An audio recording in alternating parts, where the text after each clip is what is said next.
Yeah, you went to a Trump protest yesterday, and what happened?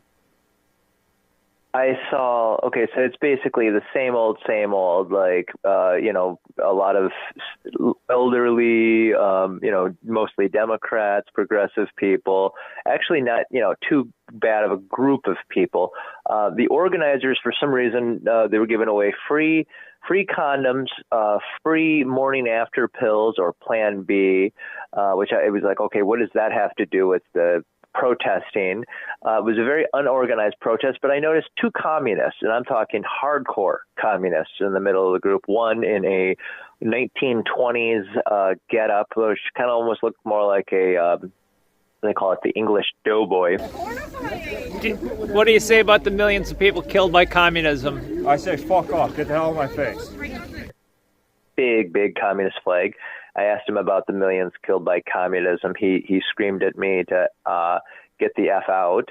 And then there was another young communist with a communist patch on them, with a Kevlar vest and a pistol.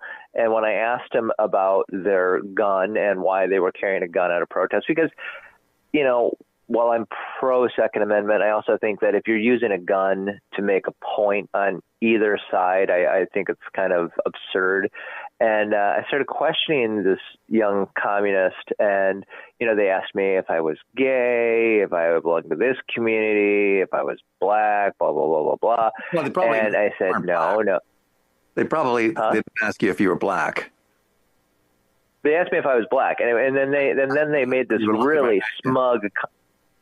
Then they made this really smug comment about how it's always older white people who have a problem with it, and that minorities thank them and make them feel comfortable. And it's like, you think very highly of yourself, don't you? Like, No, because it's always older white people that come up to me saying they feel uncomfortable.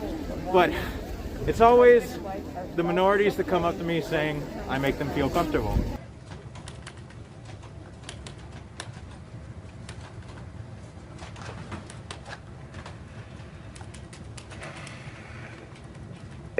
and it was just absurd. And I questioned some of the liberal progressive people that were in the crowd, and I said, what do you think about this individual?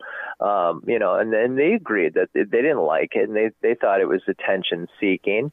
And it's like, just 2 months ago you have a protest at that same Capitol where people are basically saying they don't want guns. I mean, you have a few years ago you had pro-gun people go to the Capitol, and you had a group very similar, protesting, calling these people fascist. And it's like the hypocrisy of this whole situation. I mean, that communist is going to have his gun confiscated. He does know that, right? I mean, if the communists were ever to take charge, as some people think they have, in the United States, I mean, they're coming for the guns. That's one of the first things they do. They're doing it in Canada, and there's a massive gun grab, or an attempted gun grab going on in that country.